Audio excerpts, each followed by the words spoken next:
Como é bom estar aqui, irmãos. Estava comentando com o pastor de vocês que vocês, quer vocês saibam ou não, vocês estão em avivamento. Por quê? Porque é perceptível, há uma presença. Eu estava comentando com o pastor, o céu está baixinho aqui essa noite. Eu sei que não é só essa noite, foi assim na noite anterior, e todos os cultos têm sido assim. Quem pode dizer amém? E valorize isso, irmãos, porque, deixa eu te falar, a gente viaja por aí, o mundo não está assim, o Brasil está em avivamento. O Brasil não é perfeito, essa igreja aqui não é perfeita, mas há uma graça extraordinária de Deus sobre as nossas igrejas aqui no Brasil. Valorize isso, porque isso não tem outro nome, é avivamento o nome desse negócio. E eu creio que muitos missionários, eu sou um deles, eu estou fazendo um caminho contrário. Há alguns séculos, talvez um século atrás, os americanos, e europeus vieram para o Brasil evangelizar e pregar a palavra. Agora nós estamos devolvendo essa semente para eles.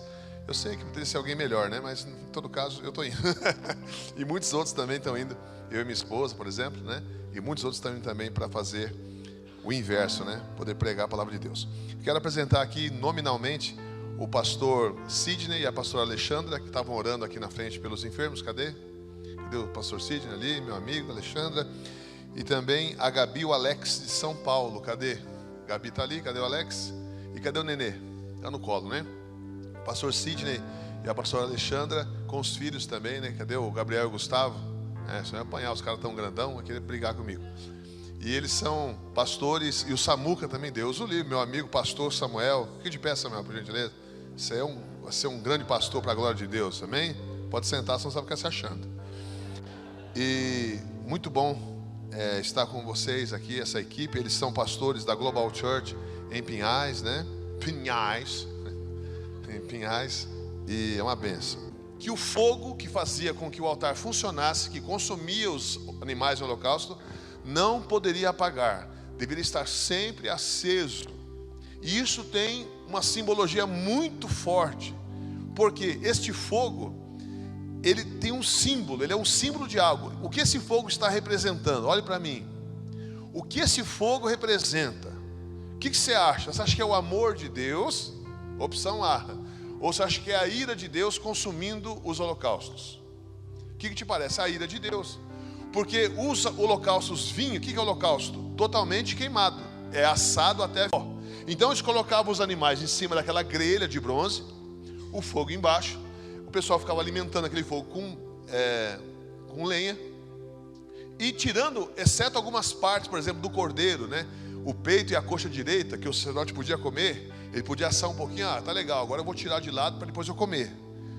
O resto do cordeiro, por exemplo, tinha que virar pó. Só que daí vinha outro cordeiro, outro, e a chama ainda acesa. Qual é o simbolismo disso? Vou desenhar para nós. Fogo, ira. Deus dizendo: a minha ira permanece acesa. Eu ainda tenho fome, eu ainda estou irado.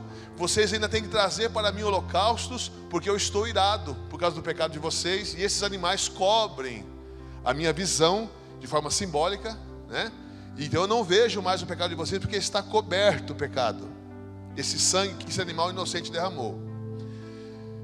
O fogo arderá continuamente era uma figura da ira de Deus, porque não sei se você sabe, não foi o diabo que acendeu o fogo do inferno, foi Deus que acendeu. E o trono de Deus é um trono de fogo. E os serafins, quando foram pegar uma brasa do trono, usaram uma ferramenta que é tipo um alicate, uma tenaz. Os anjos chamam-se incandescentes. Os anjos estão pegando fogo, mas eles não vão tocar naquela brasa, porque aquela brasa queima o fogo. A ira de Deus é tremenda, a santidade de Deus. E nessa noite, com a ajuda do Espírito de Deus, eu quero apresentar para você o único cordeiro, ou única oferta que foi mais forte que o fogo. Repita comigo assim: mais forte que o fogo. Então a gente vai ter que caminhar um pouquinho na Bíblia, mas vai valer a pena. Primeiro ponto: quando o homem falha, o homem peca, e eu já expliquei aqui, acho que a vez que eu vim aqui, o homem era revestido de glória, Ele não estava pelado, ele estava vestido de luz, porque ele tinha contato com Deus todos os dias. Então a glória, como Moisés, que brilhou o rosto porque viu as costas de Deus, Adão e Eva tinham um corpo glorificado de luz, Tinha uma luz que era emanecente deles, porque eles viam Deus face a face todo entardecer. Então quando teoricamente fosse diminuir um pouquinho o brilho, de novo full power, carga de novo, brilhar de novo. Então era legal. Quando eles comem do fruto, a glória se vai, e cabode, a glória se vai, eles se veem nus. Naquele momento, não foi a primeira vez que houve derramamento de sangue. Eu achava que era. Falei, não, a primeira vez que teve sangue derramado foi quando Deus matou um animal. Na minha concepção, na minha imaginação de pregador, eu penso que foi um cordeiro. Matou o cordeiro, tirou a pele do cordeiro e vestiu os homens. Mas houve um momento antes desse animal onde houve derramamento de sangue. Só para você saber. Quando foi, será? Quando Deus faz Eva. Então ele corta, põe Adão num sono. Talvez tenha durado 3 dias, não sei. Mas ele corta, tira a costela de Adão e melhora, né? Faz uma mulher. Glória a Deus pelas mulheres, aleluia, principalmente pela minha. Então naquele momento, há sangue ali. É um rabisco, é um esboço, é uma sombra de uma revelação. O que é isso? Olha, vai vir alguém aí que vai sangrar e vai trazer à existência uma noiva. Quem é esse? Cristo. E quem é a noiva? Somos a igreja. A Bíblia é toda conectada, irmãos. Agora, continuando, a segunda vez que sangue cai é quando esse animal é morto. Eu fico imaginando Adão e Eva. Eu não estava lá, irmão. Estou com meio século, não deu para ver isso não. Mas fico imaginando Adão e Eva, não podendo colocar a mão no bolso ainda, né? Porque estava nu ainda nesse momento. Mas ele falou para ela assim, Eva, isso que deve ser a morte aqui. Deus falou com a gente que aconteceria se a gente comesse do fruto. Porque o animal parou de se mover, nada tinha morrido ainda, penso eu. Arrancou a pele, cobriu os homens. E naquele momento, em diante, animais começaram a ser mortos como substitutos do pecador. Deus nunca pediu sacrifício humano. Então o que acontecia? Abel e Caim, ou Caim e Abel. Abel sacrifica o quê? Cordeiros do seu rebanho. E Caim, o que ele oferece? Os frutos da terra. Deus recebe aqui, os teólogos eles entram em contradições, mas eu entendo que foi assim, como alguns eles entendem também, estudiosos, que sobre o holocausto de Abel caiu fogo do céu. Bum! Deus aceitou. E o de Caim falhou. Não tinha nada. Por quê? Porque olha, entenda só. Abel ouviu o pai dizendo, olha, quando a gente aprontou lá, sua mãe caiu na conversa do diabo, falou que era bom para o cabelo, ela comeu. Cadê, irmãs? O que aconteceu? Deus matou um cordeiro no nosso lugar. Abel, entendi. Então o que Abel fazia? Levou animais, igual o pai contou, e fez como o pai tinha falado. Então Deus aceitou. Por quê? Abel estava dizendo, eu mereço morrer, porque eu sou o pecador. Mas estou trazendo um animal, os melhores animais do meu rebanho, para que o Senhor os mate em meu lugar, porque eu sei que a tua ira está acesa. E Deus tocou naqueles animais e recebeu aquilo. Caim trouxe algo muito mais excelente, irmão. Desculpa falar. Porque Abel ficava ali, ó, né? Bé, né? Ou, sei lá, Luluzinha com o floquinho. E fazia mais ovelhinha. Estava só ali de boa olhando. Vem, pessoal, vamos passar. Só tinha ele, irmão. Não tinha ladrão. Só tinha o cara. Vamos para o outro lado. Vai lá, come mais graminha. Pensa uma vida tranquila. Ele era o maior pastor de ovelhas do mundo. Só tinha ele. Aí, o Caim, por outro lado, ele estava cultivando a terra amaldiçoada. Não era uma terra tipo que você planta aí. Não, irmão. Tinha ervas daninhas. A terra estava negando fruto. Você imagina um cara com as mãos arrebentadas, sol na moleira. O cara cansado, chegava fedido em casa. E Abel lá, vem floquinho, né? Vem, vamos lá, entendeu? E o Caim ralou um monte, suou um monte. E trouxe o melhor também. Não trouxe, o pessoal fala que trouxe uns repolho podre. Não, trouxe o melhor. Arrumou o altar e falou, toma Deus. Deus não recebeu. Por quê? Os frutos das tuas mãos, os frutos das tuas obras, o suor do teu rosto, não podem comprar de mim paz. Você não tem cacife para poder fazer com que a minha ira se apague. A única forma é através do sangue inocente. Está entendendo isso? Quem está entendendo até aqui? Diga amém. Você vai andando na Bíblia e você vê, por exemplo, Abraão, que ele está com Isaac. Não sei se você sabe, Isaac não era uma criancinha, já era um rapaz feito. Quem já leu Flávio Joséfo? É um escritor, concorrente meu. Eu era muito rico de saúde, então eu ia na biblioteca pública de Curitiba e ficava lendo Flávio Joséfo lá, porque era um absurdo, era R$700 na época. E meu aluguel era 250. Então eu ia na biblioteca, chegava lá, a mulher já até sabia. Flávio José, pegar aquele monte de exemplar, ia para uma mesa, só que dava ruim. Porque eu lia Flávio José e falava assim, pastor. A biblioteca pública. De tão lindo que era. Eu não aguentava, pastor. Eu abria a boca, eu fazia assim, de vontade de falar em línguas ali.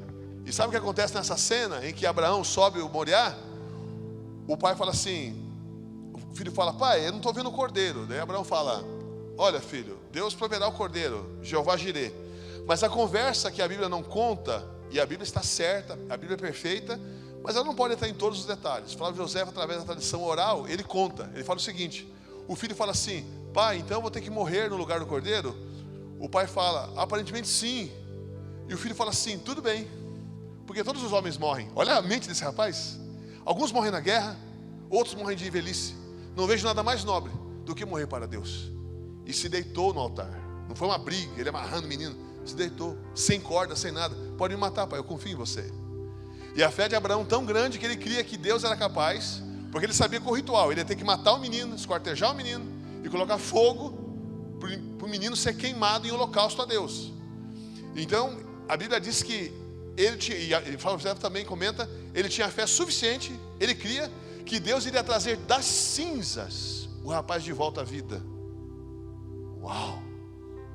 Ele pega o cutelo, quando ele vai, o anjo do Senhor brada, não faça isso, provaste tua fé. E ele encontra o quê? Um cordeiro, preso pelo quê? Pelos? Não, mais alto, querido. Preso pelos chifres. Numa ramagem ali, num arbusto. De novo, Deus está desenhando diante de nossos olhos o evangelho que estava escondido. Porque no hebraico, chifres é poder. Tanto que Michelangelo, quando foi fazer Moisés com as tábuas da lei descendo, ele faz Moisés com chifres. Por quê? Porque ele foi lendo hebraico e lá está escrito assim, então o rosto de Moisés tinha chifres, mas não é, tinha poder, porque chifre e poder em hebraico é igual. Entenda agora a frase de uma forma com hebraísmo. O cordeiro preso pelo seu próprio poder ao madeiro. Você pode dar glória a Deus por isso? Esse cordeiro mais forte que o fogo que viria, ele está apontado na Bíblia toda. E o que nós aprendemos com isso, antes de ir para o próximo cordeiro da história aqui? Que nada e ninguém poderia matar Jesus. Ele se entregou. Nenhum poder no mundo poderia matá-lo. Ele se entregou. Quando você ouvir alguém falar assim, mas até Jesus não agradou a todos e morreu. Não, negativo. Jesus veio para agradar um só, que era o Abba dele, o Pai. E ele se entregou, ninguém poderia matá-lo. Continuando na Bíblia, andando mais um pouco para frente, que eu preciso que você entenda isso para nós entrarmos numa parte aplicativa do texto. Nós vemos o povo de Deus, lá na frente, depois que Abraão gerou seus filhos, Jacó, seus filhos, no Egito.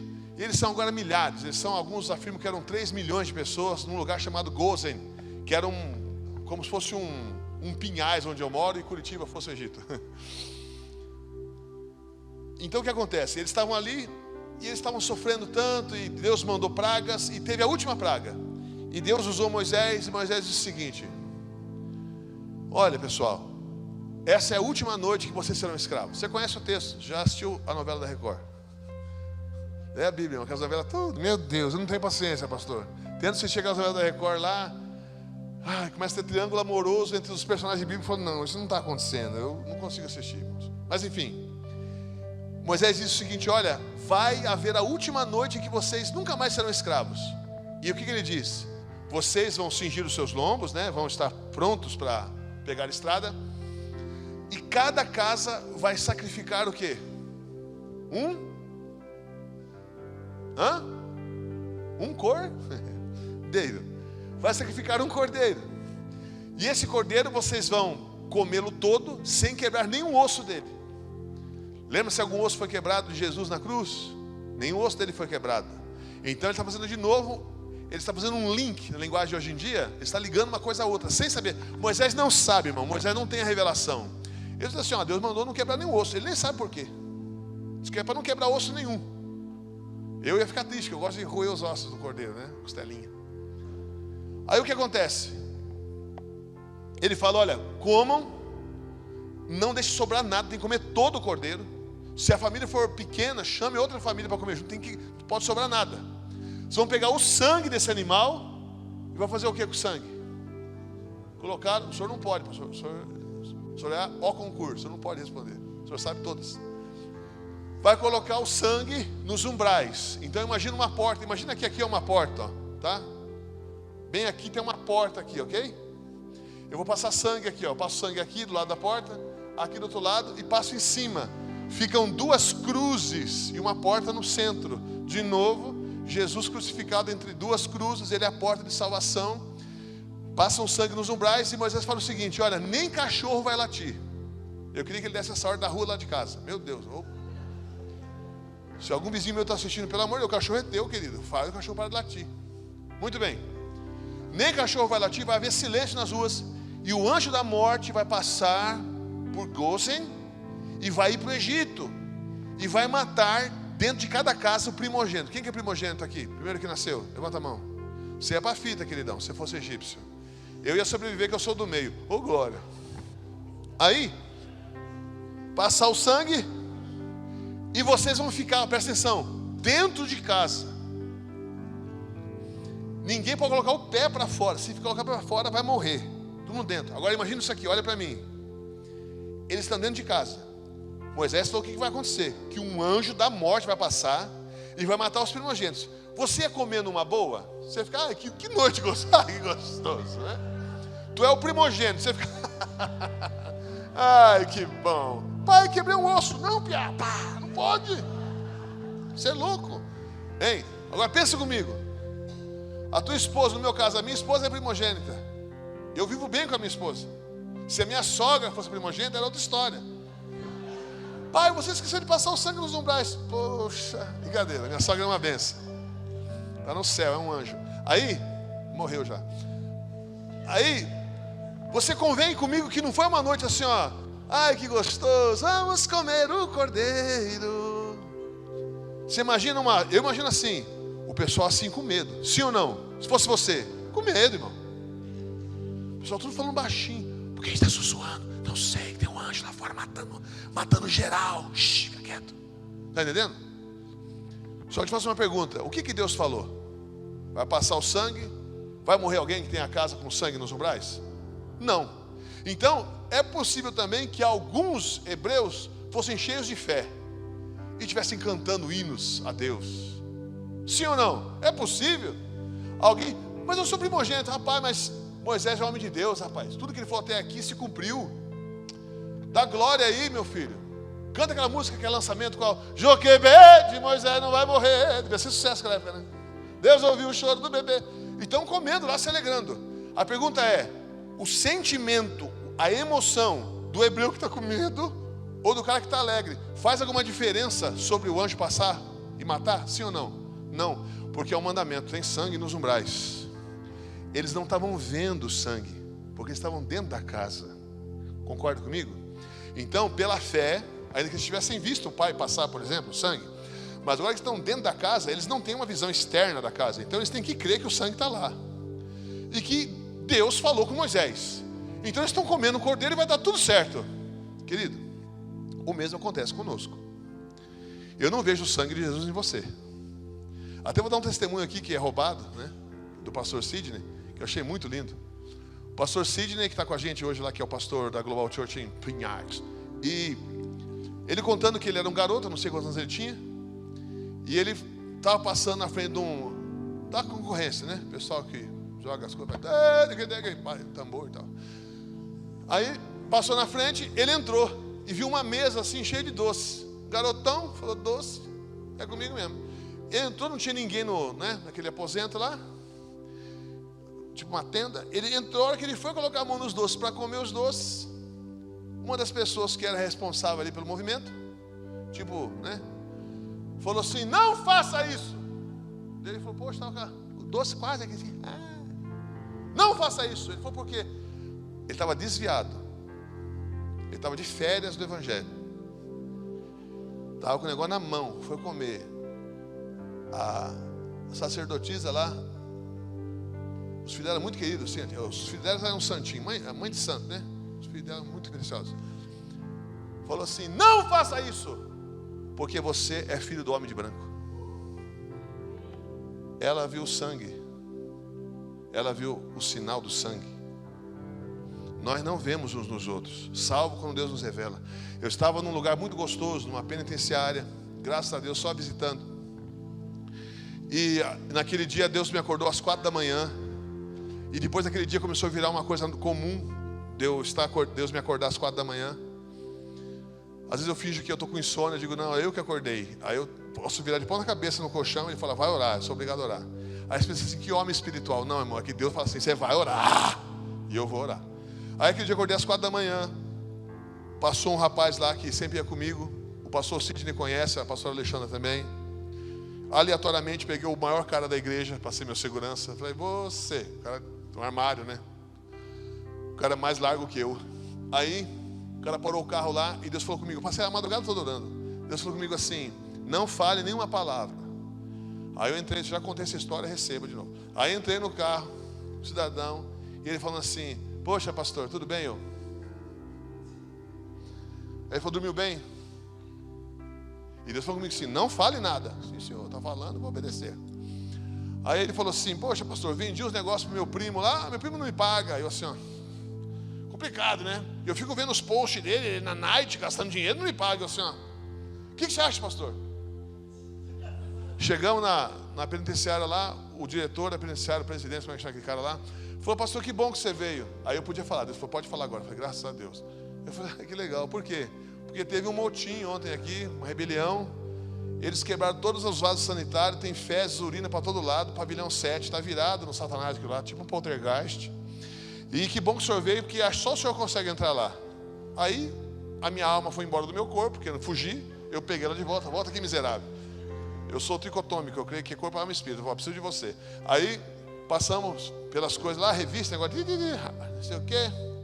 Entramos lá num lugar que parece uma jaula, abriram a porta. Entrou eu e meu amigo. Sentamos numa cadeirinha de plástico, mesinha na frente, canetinha Bic, caderninho. Pode trazer as pessoas. Aí veio um rapaz, quase do meu tamanho. Sentou. Eu sorri. Falei, qual é o seu nome? Nós não queremos falar nosso nome. Eu falei, não é nós. É assim, ó. Eu, tu, ele. Nós é quando é mais de uma pessoa. É eu não quero. Qual é o seu nome, querido? Nós não. Ih, já sei quem que é. Nós não queremos falar nosso nome. Eu falei, ou é o Esmigo lá do Prestes, né? Que fala tudo no plural, ou ele está endemoniado. Aí eu falei assim, ele falou assim, nós não queremos falar nosso nome, se eu falar nosso nome, nós vamos quebrar tudo aqui e matar vocês. Eu falei, guarde o seu nome para você, querido, não tem problema nenhum não. Aí ele falou assim, e fomos nós que matamos ontem, com as nossas próprias mãos. Os caras são tão gente boa onde eu fui visitar as pessoas, que a primeira pessoa que me mandaram foi o cara que matou todo mundo na outra noite. Aí, né, fiz minha voz de Batman, tudo bem? Mas eu vou então orar por você. Não é bom que você ore por nós. Eu falei, por que não? Se você orar por nós, a gente vai crescer em força e vamos matar vocês. Aí, rapaz, não sei se Deus me tomou, o que aconteceu, eu fiquei meio bobo, porque eu estava em jejum, né? Levantei a mão assim, a cara assim, ó. Oi. Levantei a mão assim, tranquilo, irmão, já aconteceu comigo. Uma vez eu estava pregando, eu fiquei bravo, assim, tocou o celular, eu falei assim, poxa, irmãos, vamos colocar esse celular no silencioso. Daí continuou tocando, eu fiquei procurando assim, era o meu. Então acontece. Aí o que acontece? Eu levantei assim, com a cara assim, ó. Eu tenho que orar. Eu não sabia fazer outra coisa, vou fazer o quê? Jogar Uno com o cara, não sei o que faz, eu tenho que orar. Levantei a mão, falei, vou orar por você. Ele levantou também, eu quase sentei. Ele levantou, eu falei, eu vou orar por você em nome de Jesus. Aí ele fez assim, ó. Deu um grito. Eu falei, mas meu amigo está comigo. Meu segurança. Diante de Deus, irmãos. Pensa num cara miserável. Olhei do lado, cadê o cara? Do outro lado, cadê o cara? E era uma cela, irmão, não tinha como sair dali. Olhei para trás, diante de Deus, irmão. Ele estava encostado assim, ó. Sério, irmãos, ele estava encostado na parede, bem atrás de mim. Aí eu fiquei super corajoso. Aí, e o cara assim, Em nome de Jesus, dei mais um passo. Quando eu dei mais um passo, ele deu um passo para trás. Falei, opa, essa dinâmica é boa. Dei mais um passo, ele deu outro passo para trás. Daqui a pouco, irmãos, ele começou a bater com as costas na grade. A grade tremia, que lá é aço. Batendo assim, bam, bam. E começou a gritar, me tire daqui. Aí eu parado, igual um mané. Olhei para meu amigo, ele começou a criar coragem também. E eu fui chegando perto dele, com as duas mãos agora, né? E falei assim, mas irmão, pensa numa situação assim, fora da casinha. Eu falei, por que você está com medo? Ele começou a gritar e falou assim, por favor, não se aproxime mais. Eu falei, por quê? As suas mãos estão cheias de sangue.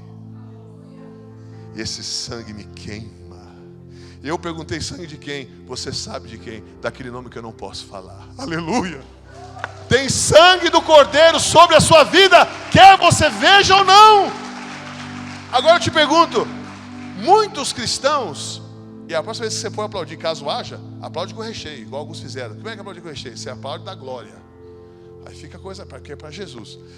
Aí o que acontece? Muitos cristãos hoje em dia estão dentro da casa, com sangue nos umbrais, comendo o cordeiro com medo. Cara, quando eu morrer, eu sei que eu não vou para o céu. Eu sou muito pecador demais. Eu jogo no bicho, pastor. É pecado, pastor? É claro que é. Eu ganhei, pastor. Ganhei quanto? 100 mil reais, pastor. Eu queria entregar o dízimo. Pode entregar. Ué, mas não era pecado. Vai pecar 2 vezes, rapaz. Ah, pastor, eu sou pecador. Escuta, olha para cá. Todos nós somos pecadores. Quem concorda comigo? Aquele que diz que não tem pecado é mentiroso. Porque se você não tem pecado, Jesus veio à toa então. É claro que nós não podemos ter isso, um aval para fazer qualquer coisa, porque há um preço para cada pecado que cometemos aqui na terra principalmente. Eu dei um exemplo esses dias num lugar. Minha esposa é linda. Se eu perguntar alguma coisa com ela, Deus vai me perdoar. Eu choro, me arrependo, eu me perdoa. Eu vou para o céu ainda. Mas ela não é obrigada a ficar comigo. Quem concorda? Está entendendo? Outro exemplo. Dá uma loucura no pastor Sidney, meu amigo. Ele com mais 4 amigos, um carro veloz, celulares, armas de plástico, sei lá, para dar uma aliviada para ele. Assalta um banco. Aí, troca de tiro, não morre, vai preso. Ele vai para o inferno? Claro que não. Ele conhece a palavra, o que ele vai fazer? Ô Senhor, me perdoa, Senhor. Me perdoa. Vai para o céu. E daí, quando ele acabar de ser perdoado, ele orar assim, como o pastor ensinou, né? Confessou, disse, Senhor, me perdoa. Legal. Aí o guarda fala assim, ah, seu maroto. Ah, garoto, pediu perdão, então pode sair. Vai. Não, irmão, fica guardado. Então o pecado é terrível. Porém, nós cristãos não precisamos viver com medo. Medo da morte. Ah, se eu for morrer eu me mato, pastor, eu tenho medo. Por quê? Porque o sangue de Jesus nos lava de todo o pecado. Nós estamos escondidos em Cristo. Nós podemos ter certeza de salvação. Eu tinha um medo, irmão. Era um terror, um pavor. Quando Paulo falava assim, porque bem sabeis vós que todos nós vamos nos apresentar diante do tribunal de Cristo. Eu falava, meu Deus.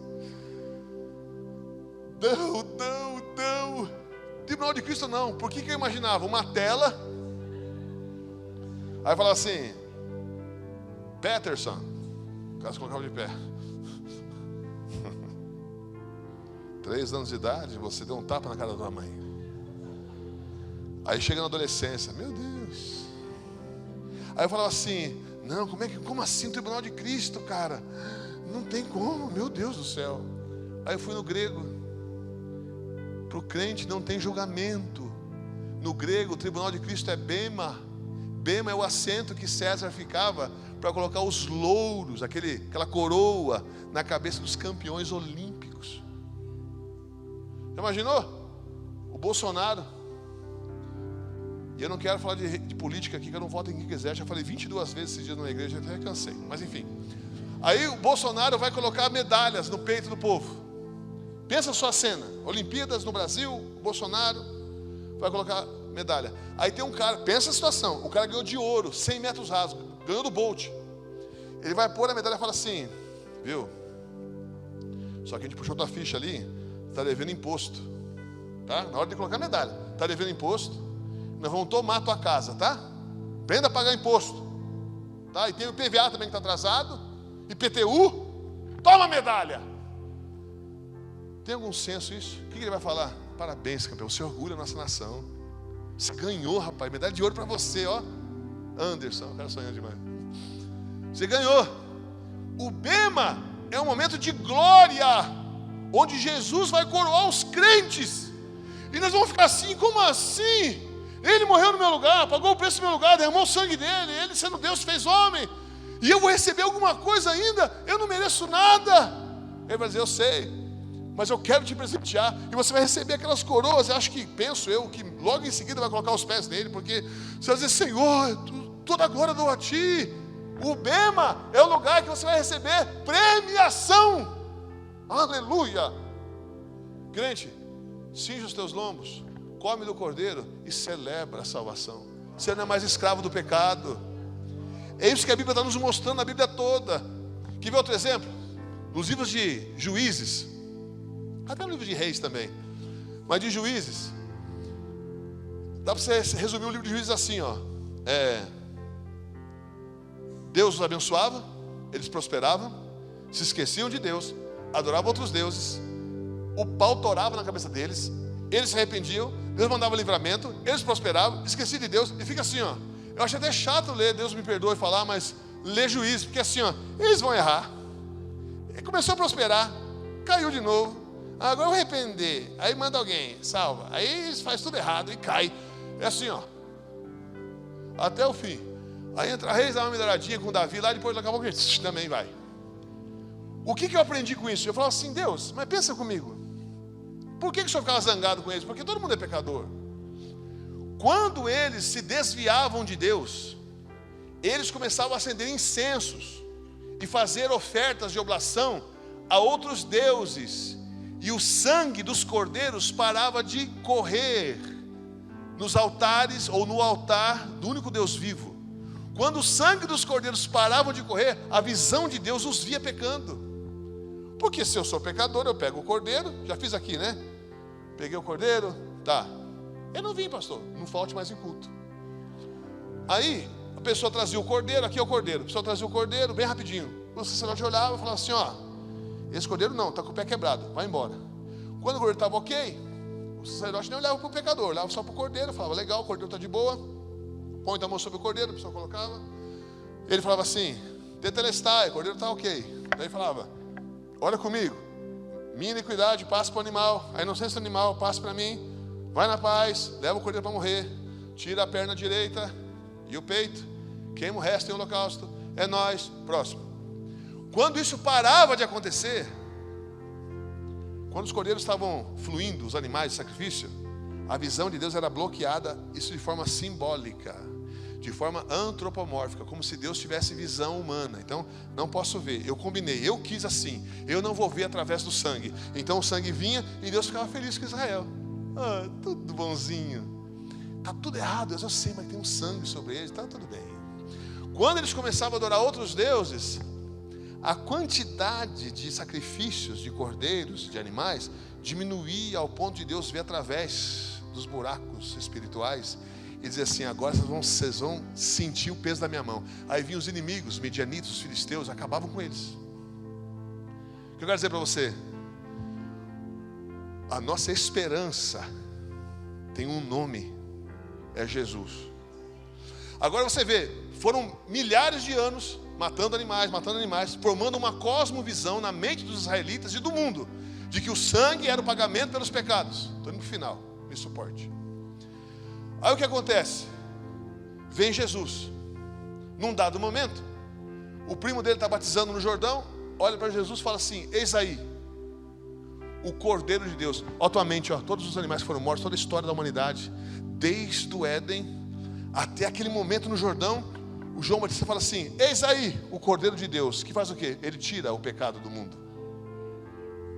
Esse homem, que é Deus também, 100% homem, 100% Deus, ele nunca pecou. A Bíblia diz em Hebreus que ele foi tentado assim como nós, mas nunca pecou. Para você ter uma ideia da consistência espiritual de Jesus, o primeiro Adão, porque Paulo chama Jesus, ou o escritor de Hebreus chama Jesus do último Adão, o primeiro Adão caiu num jardim de delícias. ar-condicionado, veludo, tudo bonitinho, sala VIP. Caiu ali. Não estava faminto. Aí eu preciso comer. Não, pode comer qualquer fruto, querido. Só não come aqui esse fruto aqui, essa jaca. Não sei que fruto que era. Só não come esse aqui. Ele come aquele lá pelo estômago, desejo de comer. Viu que a fruta era boa, comeu. O último Adão, porque não virá outro, que estava na mesma similaridade de Adão, ou seja, Adão veio sem pecado ao mundo, foi criado sem pecado. Yeshua veio também sem pecado ao mundo, por isso que ele é o último Adão, mas ele está no deserto. Olha quem é o teu Jesus. 40 dias, nós fizemos um débil jejum, né? Eu roubei no jejum, porque eu ia na ceia e comia o pãozinho e tomava do suco. Você fazia isso também? Eu comia o pãozinho da ceia, só um. Mas que delícia, pastor, mastigava lentamente. Eu vi a hora de ser o primeiro domingo do mês para poder comer o pãozinho. Mas voltando, Jesus só água. No deserto, sendo tentado pelo diabo, o diabo fala assim: primeiro Adão, mandei o lance da fruta. Esse aí, dá para ver as costelas dele. E ele tem poder. Se tu és filho de Deus, faz essas pedras virarem pães. E as pedras parecem pães. Você sabe a história? Nem só de pão viverá o homem. Toda palavra é rema no original, que sai da boca de Deus. Palavra revelada, palavra que você absorve. Isso é alimento para mim. E dele dá uma surra no diabo. Jesus é superior. Mas todos os pecados dos homens precisavam ser pagos. E teria que ser pago através do sangue. Por isso que o fogo, ele ardia como símbolo da ira. Ou seja, aquele que for pagar o preço, eu vou moer ele, Deus está dizendo. E ele fez em quem? No seu próprio filho. E o que ele faz? Ele leva Jesus para a cruz. Vou resumir aqui para você. O azorrague, aquele chicote com vários filamentos, com pontas de metal e de ossos. Quando ele batia nas costas de Jesus, é como se um tigre tivesse enfiado as suas garras nas costas do mestre. E quando o anjo da morte, que era o soldado romano, puxa o látigo, puxa o chicote, pedaços de carne, olhe para cá, nacos de carne, pequenos filés das costas de Jesus saem junto com o chicote. E aqueles romanos ficam cheios do sangue que iria expiar os pecados da humanidade. Ele sangra antes, no Getsemane, suor e sangue. Ele começa a sangrar, porque ele tem que comprar de volta aquilo que Adão perdeu. Você lembra que ele está numa discussão com Abba? Ele fala assim: eu não quero morrer assim, afaste de mim esse cálice. Eu pensava que realmente ele estava em conflito, mas não é. Olhe para cá, ele está se vestindo de homem, porque nós não conseguimos fazer a vontade de Deus. Então o que acontece? Ele fala isso e ele sangra, e logo em seguida ele fala: mas faça a tua vontade. O que é isso, pastor? Ele está comprando de volta através do sangue, que o sangue é moeda, a vontade dos homens. Agora os homens conseguem obedecer. Aleluia. E ele vai para a sua paixão. Ali ele é chicoteado, esbofeteado. Ele está nu no Calvário. Na cruz ele é crucificado com os pés assim, ó. Não é aquele pezinho assim, com a mãozinha assim. É um pé de um lado da madeira, como aqui, ó. Vou usar aquele exemplo, com licença. Um pé fica assim, ó, e o outro pé do outro lado. O prego vem aqui e aqui. Aqui há um pequeno banquinho, bem pequenininho, desconfortável, no qual ele se assenta para poder respirar. E os seus punhos, provavelmente, alguns falam que foi na mão, mas se foi na mão, ele precisou ser amarrado com tiras de couro ou tecido. Mas se foi aqui, ele ficou travado no Calvário. Ali está na cruz. Ele apanhou, ele tem sede, ele sangra, ele está sofrendo, e ele não cometeu nenhum pecado nunca. Ele está pagando o pecado de quem? Dos nossos pecados. Quero que você imagine uma cena, como que um furacão sobre a cabeça de Jesus, entrando dentro do corpo dele. Que é isso, pastor? Para você poder imaginar os pecados de toda a humanidade, desde o primeiro Adão até o último humano que for existir, entrando dentro dele, porque a cruz é atemporal. A cruz é o Kairos de Deus. A cruz, ela salva alguém que não nasceu ainda. E ele está lá na cruz, todos os pecados entrando, os meus, teus, os nossos pecados, nossas angústias, nossos lamentos, nossas maldições, nossas enfermidades, nossos desesperos, depressões, síndromes de pânico, tudo que você possa imaginar, toda a podridão da humanidade entra dentro do santo Filho de Deus ali, até que o último ventinho daquele furacão é absorvido por Jesus. Ele absorve tudo. Quando ele absorve tudo, ele fala: Eli, Eli, lama sabactani. Ele diz: Deus meu, por que me desamparaste? Ou seja, queridos, aquele fogo da ira foi chocado com Jesus. Toda a ira de Deus bateu naquele homem. E ele era homem porque precisava nos representar, mas era Deus porque ele conseguiu aguentar o castigo. Você pode imaginar Deus fazer assim, ó: acabou, eu bati tudo que eu quis, eu saciei a minha ira. Então Jesus diz: tetelestai, está consumado. Tuas mãos, Abba, entregam o meu espírito. Entenda algo aqui: o fogo apagou. Ele estava vivo ainda. Quando toda a ira de Deus se chocou com ele, ele segura um pouco, ele se volta e diz: papai. Ele é ele de novo. Ele já não está mais nos representando, já não há mais pecado nele de novo. Abba, papaizinho, em tuas mãos entrego o meu espírito. E há um terremoto. O processo antigo religioso é cancelado porque o véu se rasga de alto a baixo. Não há mais nenhum sentido no sacrifício de animais. Uma vitória plena alcançou a humanidade. Daqueles que creem, há pessoas no inferno agora. Eu acho que a pior notícia no inferno para alguém é um demônio dizer para a pessoa assim: seu idiota, estava tudo pago, bastava que você o aceitasse. No livro que eu estou escrevendo, Além do Fim, uma das histórias que eu conto é de um rapaz que eu conheci numa igreja que eu preguei, e ele morreu. Estava no inferno, correndo no inferno. Enquanto ele corria, todas as vezes que ele recebeu um folheto, ouviu uma música, um convite para um culto, leu um versículo, aquela caixinha de promessa, tudo veio na mente dele 1000 vezes mais rápido. E ele pensou: por que eu não aceitei a Cristo correndo no inferno? E ele se lembrou de uma promessa que Deus tinha feito a ele na terra. Ele é aqui de Curitiba. Ele falou: mas o Senhor me disse aquela vez, aquele profeta disse assim, que quando eu estivesse cercado pelas trevas, se eu clamasse o nome de Jesus, eu viria a luz. Dentro do inferno ele está morto, o corpo dele está no IML, ele grita: Jesus! E uma luz vem e toma ele. Ele abre os olhos na maca, e o enfermeiro diz assim: ei, esse aqui voltou. Há poder no nome de Jesus. Ele é a oferta mais forte que o fogo. Para concluir, queridos, em Atos capítulo 10, quero que você entenda a grandiosidade do que Jesus fez. Me permita mostrar isso, já vou estar encerrando. Os músicos podem subir aqui para parecer que vai acabar. Atos 10, 43 diz assim, vou resumir para você. Aquela história lá do Pedro, está lá em cima, está com fome. Pedro parece muito com a gente. Ele fala assim: faz alguma coisa para eu comer aí, que eu vou orar. Está em jejum. Então ele está orando, só que está subindo aquele cheiro de comida. E qual que é a visão que Pedro tem? Pedro vê animais presos por um lençol que se abrem, e Deus fala: mata e come, Pedro. E Pedro diz assim: não, eu sou da religião judaica kosher, eu não posso comer animais impuros. E Deus fala por 3 vezes a mesma frase, diz assim: não chame impuro aquilo que Deus purificou. Isso chegou alguns homens da casa de Cornélio, um centurião, ele é um comandante das tropas romanas. Olha, Cornélio mandou vir buscar você, mas ele é gentil, ele não é judeu, mas Deus mandou seguir eles, porque eu tive a visão lá em cima. E ele segue, no outro dia vai lá. Quando ele chega na casa de Cornélio, veja a cena. Cornélio é um cara rico, irmão. Pensa um cara assim, com elevador privativo, segurança com metralhadora na porta. Ele entra ali numa casa chique, piano de cauda na casa, o cara bem vestido, família do cara reunida, estão esperando Pedro.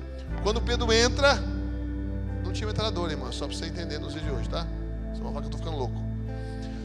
Quando Pedro entra na casa de Cornélio, o que Cornélio faz? Cornélio se dobra aos pés de Pedro e beija os pés de Pedro. Tem alguns apóstolos que falam assim: isso mesmo, de hoje em dia, né? Beija aí, beija o calcanhar agora. A Joanete, isso. O que Pedro faz? Levanta, porque eu sou homem como você, rapaz. Te faço uma pergunta: qual que era a teologia de Cornélio? Nada. O cara adorou um homem. Teologia muito fraca. Ele era romano, não entendia nada de Deus. Era um cara de bom coração, dava esmolas, mas era um cara que não entendia nada da palavra. Então Pedro começa a pregar. Conselho aos novos pregadores: não pregue igual Pedro pregou, pelo menos não no começo. Pedro começa assim: imagina se sou eu. É brincadeira, irmãos, eu amo estar aqui, tá? Aí Pedro começou assim, ó: pessoal, eu nem queria vir aqui na House Church. Eu não gosto de me misturar com gente igual a vocês. Pedro fala isso na casa do cara. Ele fala assim: ó, vocês sabem que vocês são imundos? Eu vou traduzir para você o que ele estava falando assim, na tecla SAP, legenda, subtitles. Vocês sabem que vocês são imundos? E eu não misturo com gente da laia de vocês, né? Porque para mim vocês são igual bicho. Mas Deus falou que eu não posso falar que vocês são bicho, ainda que vocês são. E eu vim, e para começar o cara ainda vem aqui e beija meu pé ainda. Então tá difícil pregar aqui, mas vou pregar assim mesmo. Não ia vender livro nenhum. Aí Pedro começa a pregar e começa a falar de Jesus. Como bom pregador, o centro da pregação dele é Cristo. Ele está pregando sobre Cristo, até que ele chega no verso de número 43. Ele fala assim: irmão, veja a cena. Os caras estão sentados, ouvindo Pedro falar, sem entender muito bem. Pedro está bravo, Cornélio está meio assim. O sobrinho de Cornélio vendo lá o Facebook, Instagram, quando Pedro está falando, não sei.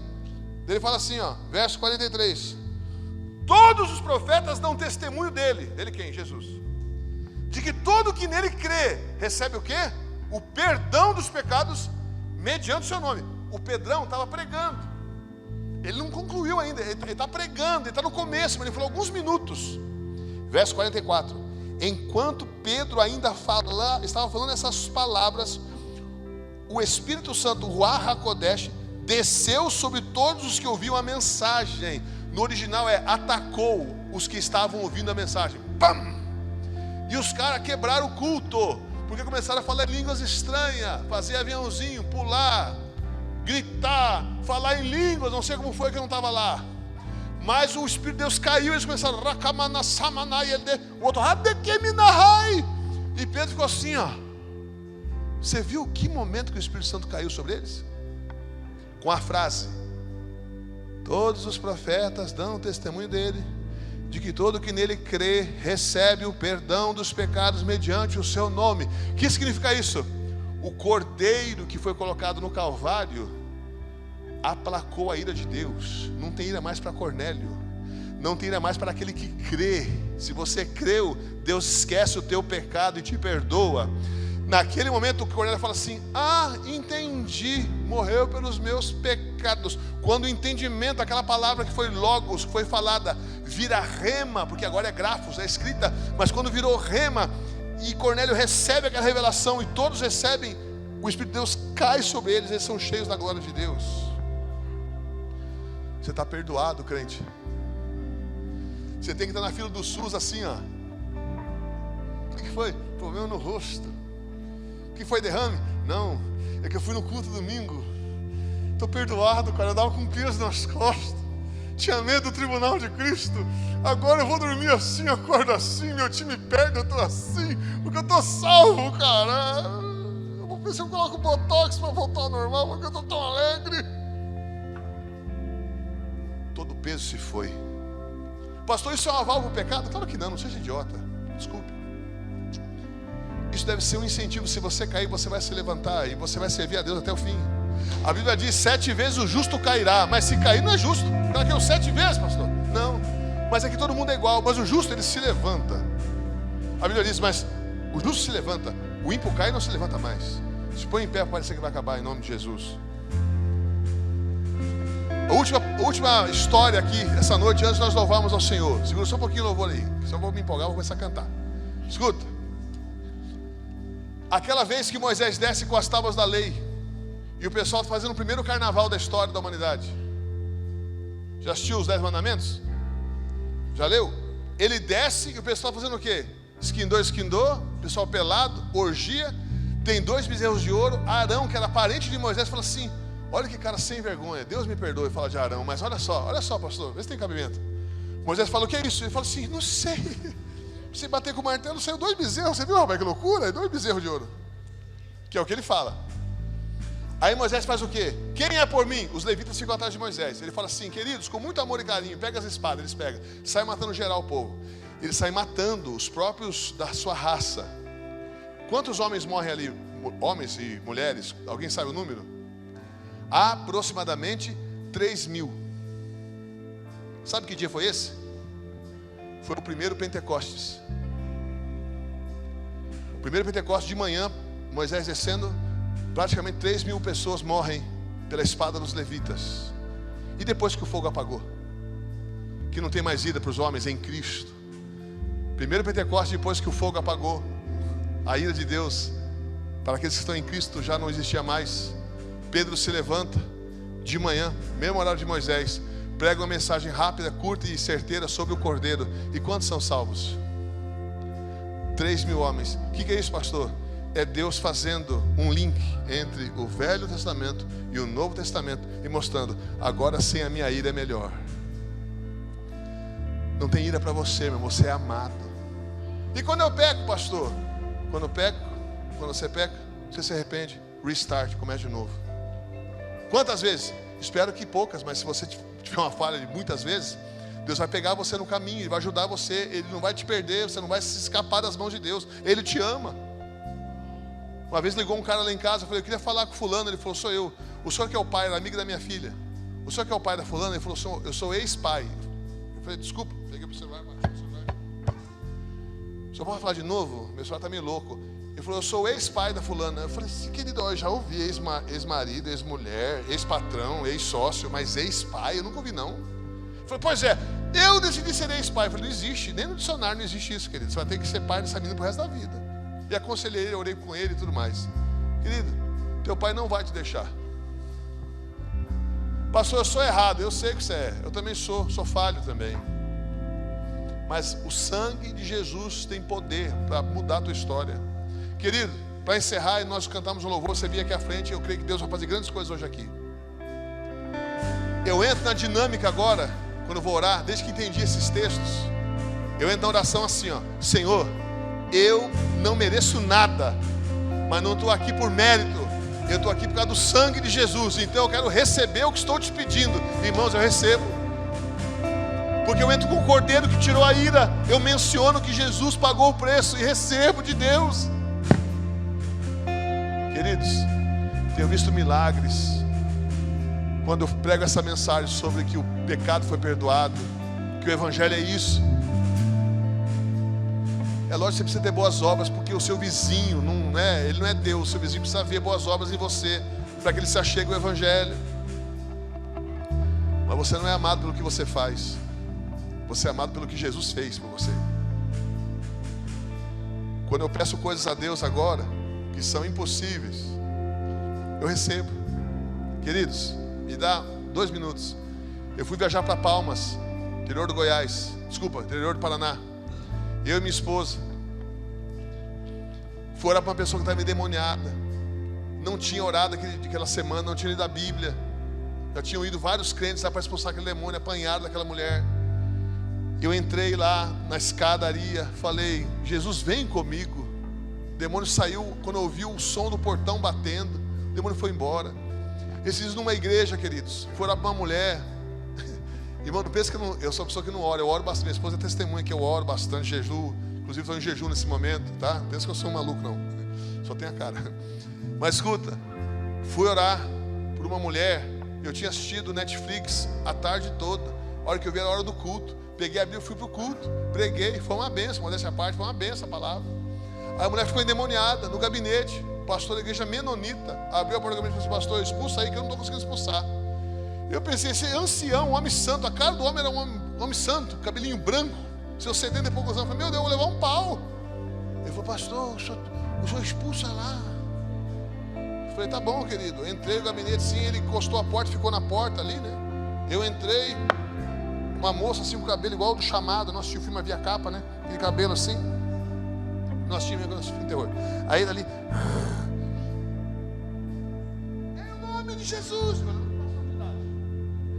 Jesus, saia! A minha esposa anda comigo faz 30 anos. Ela sabe. Eu falo 1, 2 vezes no máximo, o demônio sai. Aí eu olhei pro demônio, ela olhou para mim e fez assim, ó. Falhou. Aí eu miserável. Em nome de Jesus, deu uma sapateada, saia! Eu falei, o pastor passou assim, ó. Aí eu falei, bem baixinho no ouvido do demônio. Você sabe que eu não orei hoje, né? Você sabe que eu não li a Bíblia, né? Que eu estava só maratonando, né? Verdade, irmão. Não estou inventando, não. Isso é desse jeito. Você conhece a Bíblia também? Ele fez assim, ó. Conhece Colossenses 2,15? Põe para mim, por favor. Colossenses 2,15. Quando eu falei assim, o demônio fez assim, ó. Põe para nós aí, por gentileza. E falei para ele assim: eu não preciso citar o texto para você não, mas eu vou citar assim mesmo, que sabe melhor do que eu.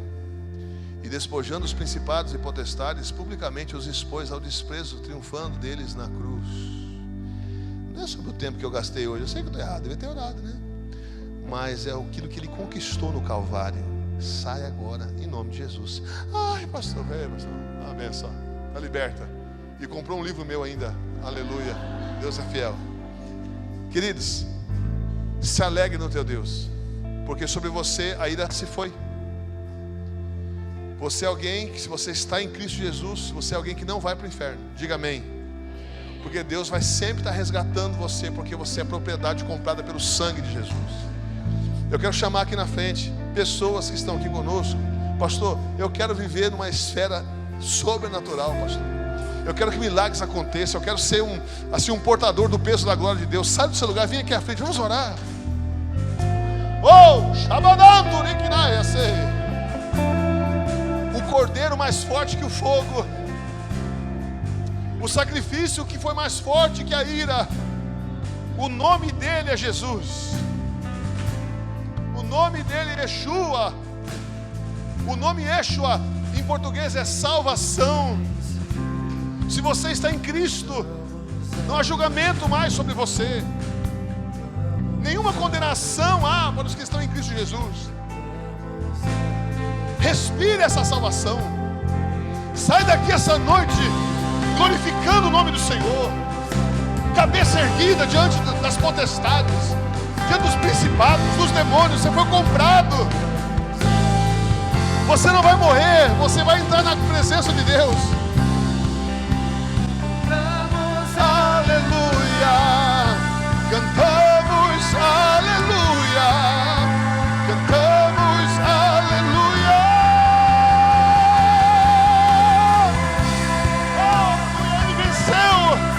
Ele venceu o pecado, ele venceu a morte, ele venceu o inferno.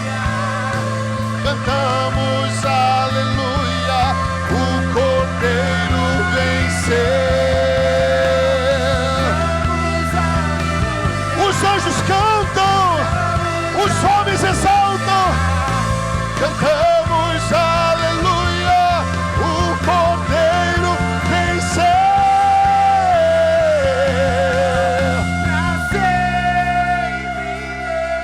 Lá no céu, nas ruas de ouro, a Ele será dada a glória.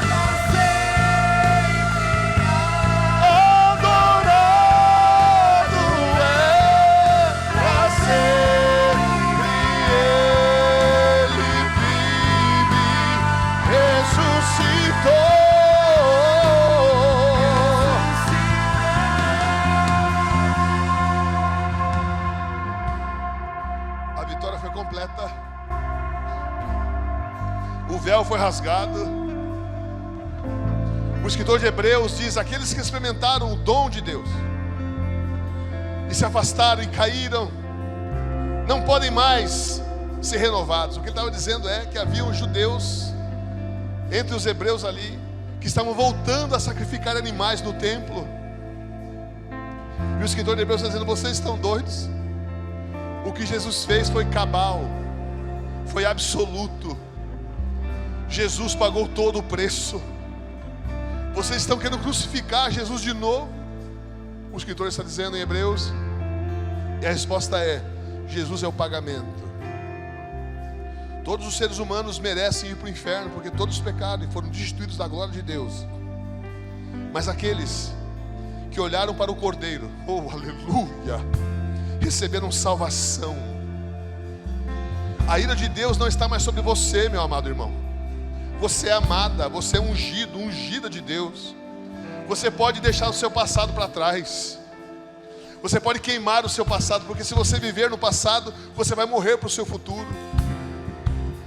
Aprenda as coisas do seu passado que são úteis, mas aquilo que não é útil para você, joga fora, porque Jesus tem para você um futuro eterno. Quando o diabo quiser acusar você, você pode dizer: Satanás, é verdade, meu passado é terrível, mas o meu futuro é glorioso. Eu tenho esperança de vida eterna. Oh, aleluia. Os seus pecados foram colocados na conta de Yeshua. E a justiça de Yeshua e a Mashiach foi depositada em você. Aos olhos de Deus, por causa daquilo que Jesus fez, você se tornou justo, justa aos olhos de Deus. É um mistério. Diante disso, você pode se aproximar de Deus em oração, cheio de convicção, plena confiança de que Deus te ouve, Ele te ama e vai te ouvir, responder. Você vai receber. Nessa realidade que, mais uma vez, é pregado a você, e aqui muitas vezes é pregado o Evangelho, sempre o nome de Jesus é citado, e você sabe muito bem disso, você é muito bem ensinado, muito bem doutrinado por esse púlpito. Mas eu quero te lembrar mais uma vez, você pode comer do cordeiro dentro da casa que tem sangue nos umbrais, cantando hinos de adoração a Ele. Deus proveu para si mesmo um cordeiro que ficou preso pelo seu próprio poder no madeiro. Jesus se entregou. O primo de Jesus diz: eis aí o cordeiro de Deus que tira. Se Ele tirou, não está mais sobre você, meu irmão. Deus não vê mais o teu pecado, porque você aceitou Jesus e o preço foi pago totalmente por Jesus. Se essa salvação custasse R$1, seria uma salvação vulgar, barata demais. Essa salvação custou tudo para quem deu e nada para quem recebe, porque os homens não podem se salvar a si mesmos. Os homens agora olham para o cordeiro, porque a cruz é o certificado, é o atestado da incompetência humana. Nós não somos capazes de nos colocar de pé, mas Jesus na cruz nos levantou. Receba aí como Cornélio o impacto da glória do Espírito de Deus, porque os profetas, todos os profetas dizem desde o início sobre ele. Os profetas diziam que haveria de vir um cordeiro, haveria de vir um representante da humanidade, o último Adão. Ele morreria no Calvário, Ele apagaria o fogo, a ira de Deus sobre os homens.